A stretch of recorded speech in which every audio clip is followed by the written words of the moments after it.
kind of talk with my hands, so I like hands-free.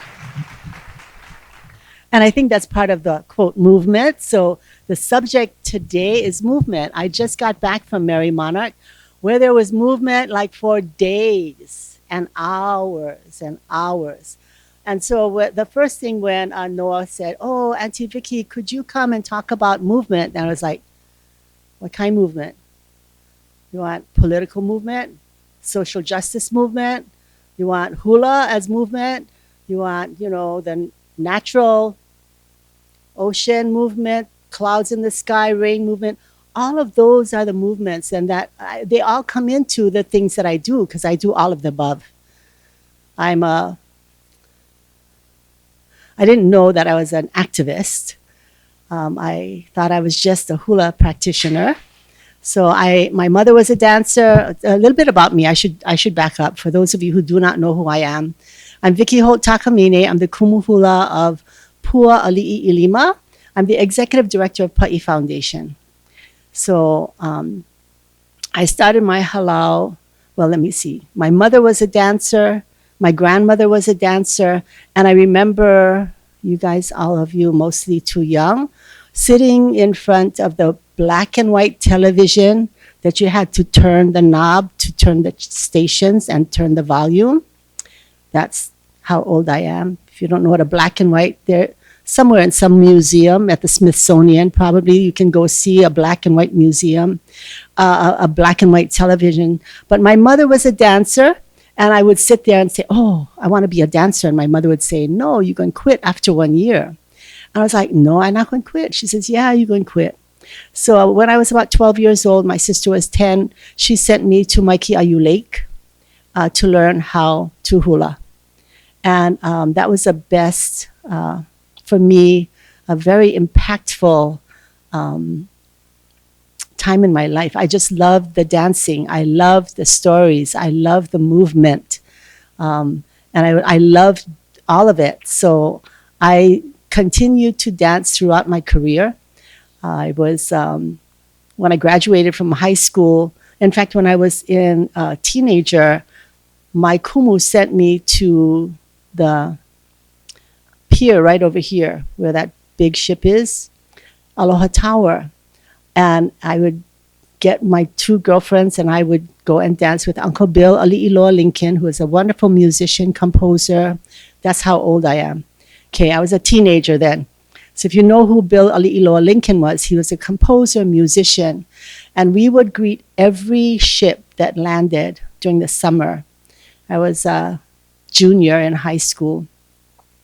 And then she sent me to the airport, and I danced with Auntie Alice Keavikani Garner, Loyal Garner's mother, and greeted every airplane that landed. And in those days, only had two baggage claims at the old airport. Didn't have all of those airlines. All United would all come to this one too. So we would go to this, baggage claim and dance full over there, and then we would go to this one and dance when the plane landed and just go back and forth. And they would bring their big bass and walk across. And then one day Loyal Garner showed up to play because her mama was short a musician. And I said, "I gotta stop. I can't come tomorrow because I gotta go UH to go do orientation. I just graduated from high school." And she says, "No need. I'm gonna orientate you." I was like, okay, so I went back and danced hula. That was the worst because, she got me into the Hawaiian chorus with them, and we fooled around that. My first semester, I fooled around. I pretty much flunked out of college at that point. But I learned so much with working with those musicians and being a young dancer. Also, my kumu put me in Queen Surf Luau show. If you know where the natatorium is, there used to be a club over there, in the old days. And I danced in the luau show that was right next to the club where Sterling Mossman was these are old people, okay? And Pukapoko Otea, there was a Tahitian dance group that performed there. And I danced with the MC of our luau show was Kaupena Wong, a very famous Hawaiian chanter, traditional chanter, master teacher of Hawaiian chant and dance. He just passed away this past year. And he's in his 90s, but he was the MC for the show. Mokeale was a musician, and then Auntie Lena Ala Hailey was a lead singer, but I learned my craft. And then from that major show in luau show once a week in Waikiki, I went to dance in every nightclub from one end of Waikiki, Kalakaua Avenue, all the way to Kahala Hilton. And so really learning my craft and meeting a lot of people. It was the Hawaiian Renaissance at the time. Many of us, my friends were like Robert Casimir, my sister's classmate, and we would go from one club to the next with each of my got married, I had 3 kids, and I was still dancing hula. But I learned my craft, but I also earned enough, probably as much money as I would do if I had a real job. And I keep telling people I never had a real job till I started my nonprofit. I've never had an office job where I had to check in. I was always in charge of my own time, except for performances. And so that really helped me learn. I think when you do that kind of work, you learn the craft from inside out, from down. As a dancer, I learned lighting, sound, music. I learned about musician. I learned about production. You learn your craft. So I look at that as an upward, quote, movement for myself professionally. So if you don't know your craft, you really need to start at the bottom. And to be able to manage your company, you got to learn what the people that are at the bottom are doing so you can help them grow. So I started that, and I was a dancer. Then Iva Kinamaka said, I was up high with my number 3 son. I had just given birth, and he says, I need a luau show. You're the only person I know that can pull it off for me. And I was like, I'll try it. I said, when? He said, Friday. This was Monday. I was like, excuse me? He says, you're the only Vicky, you got to help me out. You got to help me out. I was like, well, let me see what I can do. So I called O'Brien Iselu and Thaddeus O'Brien, who had a halau. My halau, I said, the 2 halaus. I had music. I found my brother there. I said, you guys going to play music. O'Brien, you going to drum. Found musicians, and we put on a show. Then I went to see my old boss and said, can I borrow all your costumes? He says, you can have it. So I had costumes, I had dancers, I had musicians. Boom, in 4 days, I had a show. And then I went to him. I said, we're raising money to go to Mary Monarch. Got any more? He said, come and see me next week. And I started the Paradise Cove Luau show and built that and ran it for 10 years. And then I was like, I'm good. I need to go back and get my degree. So I'm back to UH. I got my bachelor's degree and I got my master's degree. It took me 20 years because I was dancing and working. And my professor was like, you really have to quit your job to get your degree. And I was like, I don't think so. I was running Paradise Cove.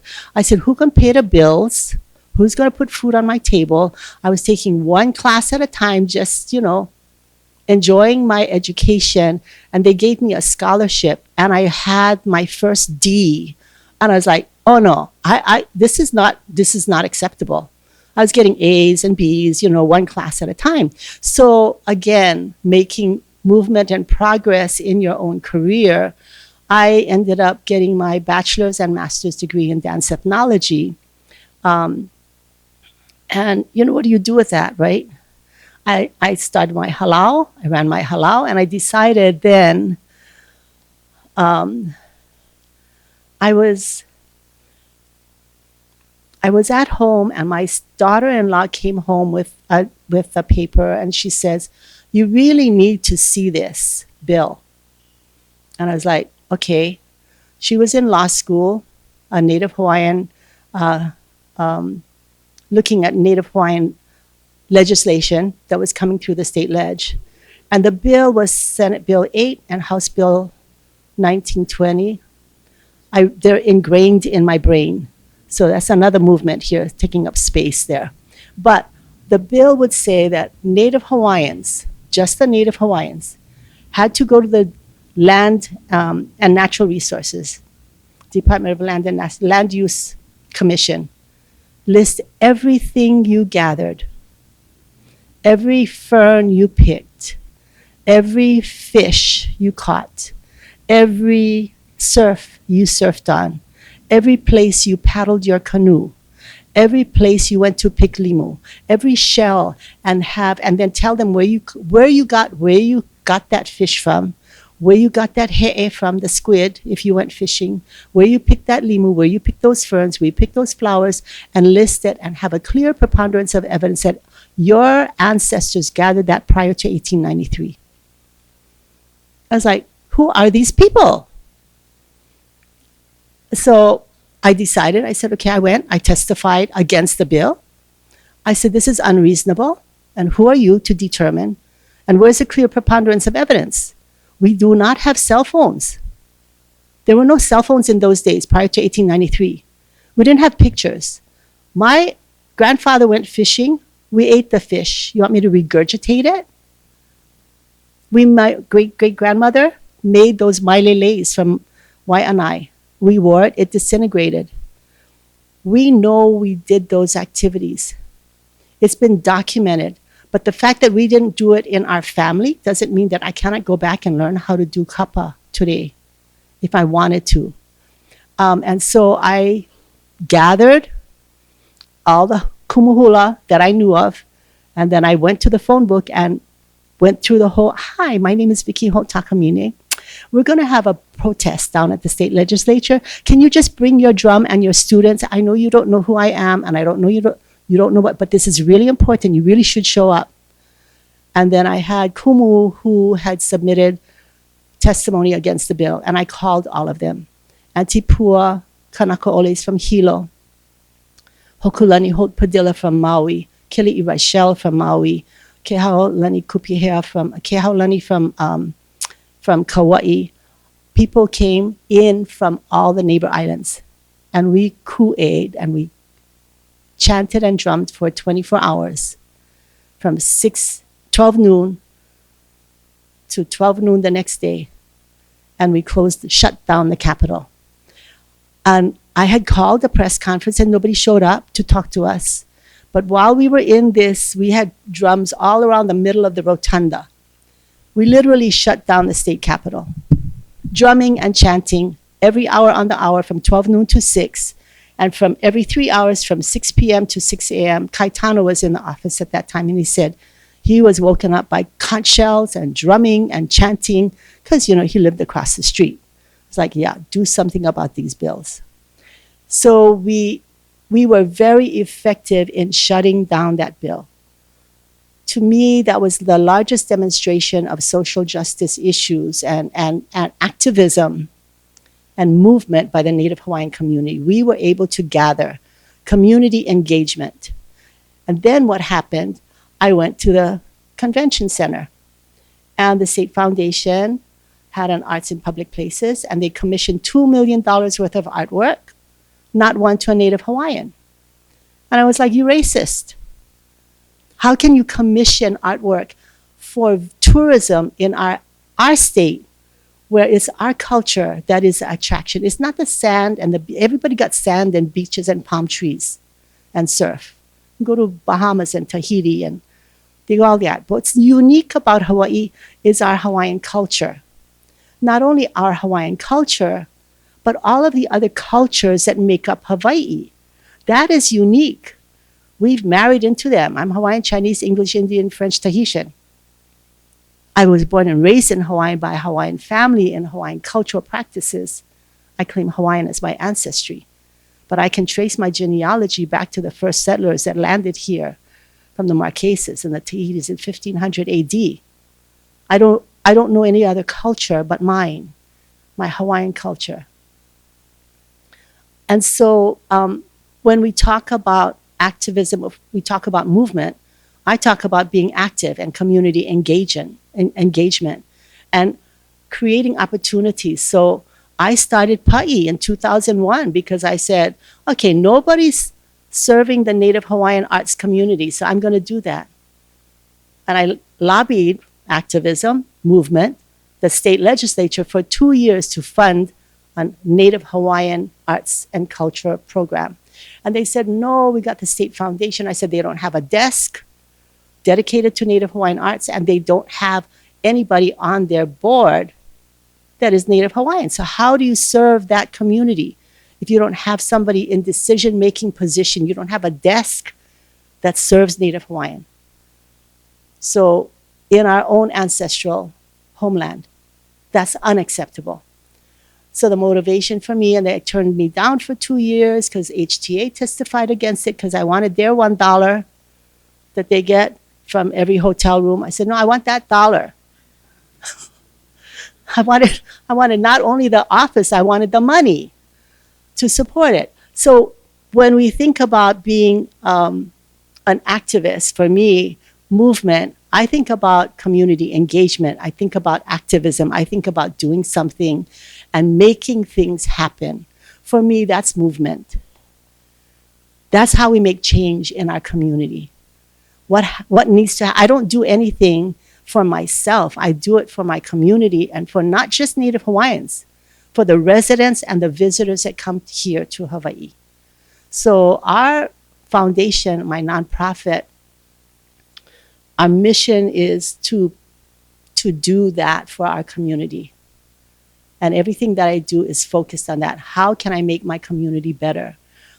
Since then, I then went to Ford Foundation. I said, hi, you don't know who I am, but I want to open an Office of Hawaiian Culture and Arts. And they said, no, you need to do a study, a needs assessment. I was like, oh, so we'll give you money to do the needs assessment. I said, all right. So I came back, I said, I got this money to do the needs assessment. OHA. I need matching funds to do the needs assessment. Because what are you doing to support Native Hawaiian artists and arts? So then I did a needs assessment. And then I said, oh, I had a friend at the Bishop Museum. She says, let's apply for this IMLS grant. So I said, okay. Started MAMO. So I do MAMO Maoli Arts Month. We do a fashion show that has launched careers in fashion. I was in Japan. Manaolas were there dressing his mom, his auntie, their halal. And I said, brah, you need to be in my fashion show. And he said, oh, I'm not a fashion designer. And I was like, oh, yes, you are. Look at the way you dress your halal. You dress your mother, your auntie, your sister, the adornments on the hair. I said, I need 10 looks. Give me 10 looks. That's all I need, just 10 looks. He said, oh, but auntie. I said, no, you're in my fashion show. You need to give me 10 looks. Then my son, who's a flight attendant, said, I saw Manaola, and he's making these copper things out of copper. I was like, he needs to give me 10 looks, not just a copper thing. Well, the copper thing was a copper bustier with a beautiful silk skirt. I mean, he gave me 10 looks that just like blew everybody away. And he still is, and he's doing it. And I said, 10 looks, you just need to give me 10 looks. Kehaulani, I saw her at a fashion show and she was selling her bags. And I said, you need to get that fabric on a mu'umu'u. You need to give that fabric on an aloha shirt. I need 10 looks. Give me 10 looks. You can put that on a holoku. I just need 10 looks. And that launched her. She's now in Ala Moana Center. Kini Zamora's was at Project Runway. Ari South at Project. We've not necessarily launched all of them, but for Manaola and Kehau, we have helped to launch. Wahine Toa, I saw her at a craft fair. And I was like, oh my God, you need to come to my fashion show with all of your stuff. And she says, oh, but yeah, no. So she showed up with her stuff, no models, no music, no nothing. I was like, oh yeah, I got to teach you how to be a designer and do a runway. So kala halal. Okay, but halal, they know how to stand, they know how to walk because, Mary Monarch, they're teaching all of that. That's what we teach in hula. Get a halal, get a model, put them, okay, music, ka'iu, I need music. Somebody find her music. Okay, I'll narrate whatever. Let me, ka'iu, write the bio. Training our own halal dancers to do everything that needs to happen. It would not be possible if I didn't have I think what I have is the vision and what I see in other people, and I see their potential.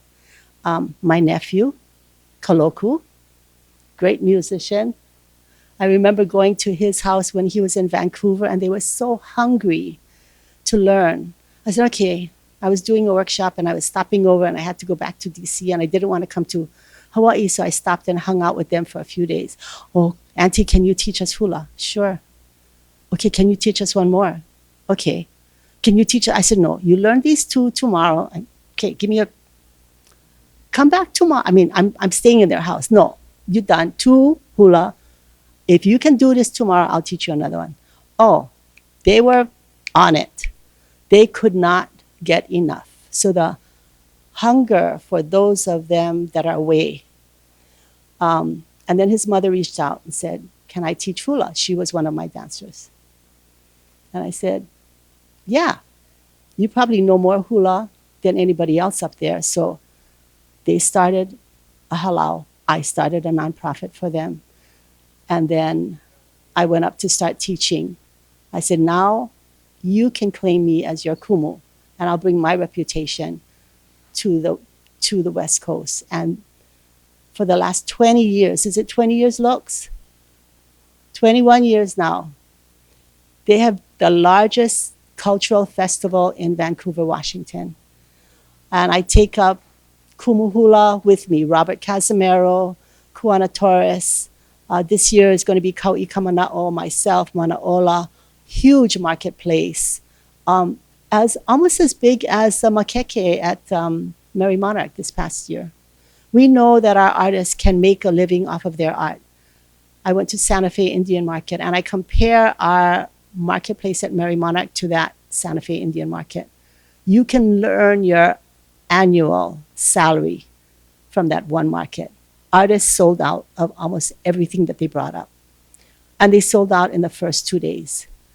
So some people have just been wiped out and were just sitting there making, and as they were making, people were buying. Movement. How can we move our community forward?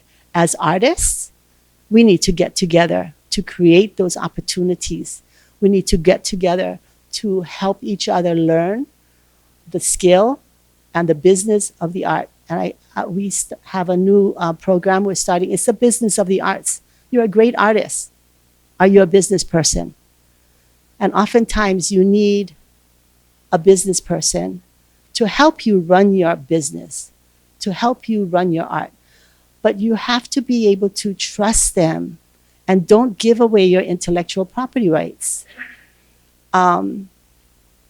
I hope it's okay that I share, well, I'm not going to say who it is, but trusted his partner and ran their business together. The partner registered his name and owned the name. And when they split as partners, he had to pay $10,000 to buy his name back because it was not his, but he didn't register it under his own name. So lessons like that for artists and people, and he was just, I was like, I couldn't believe it. I just couldn't believe it. You trust that, I mean, they're partners, and partners. And then when that partnership broke up, they're no longer partners, but they wanted a piece of the action. He felt he owned it. It's like, no, you don't own it. You're not the artist. So you, as an artist, and there are artists in here, have to be able to control your own artwork and control and trust, but cannot give everything to somebody else to handle. So that's what we're trying to make sure as artists don't make those kinds of mistakes. They need to own their own name. They need to, if there's going to be anything that's going to be registered, you need to be on that registration form, and you are the owner, not somebody, not a partnership. That's your intellectual property rights. Unless it's a truly collaboration, then you have to have really kind of plan out what happens if it dissolves. You have to think ahead. So thinking ahead of all of these issues is really important, and finding people and friends and attorneys that can help you draft up paperwork when you get into the business of the arts is really important to navigate that and navigate movement. Yeah. So you have any questions for me?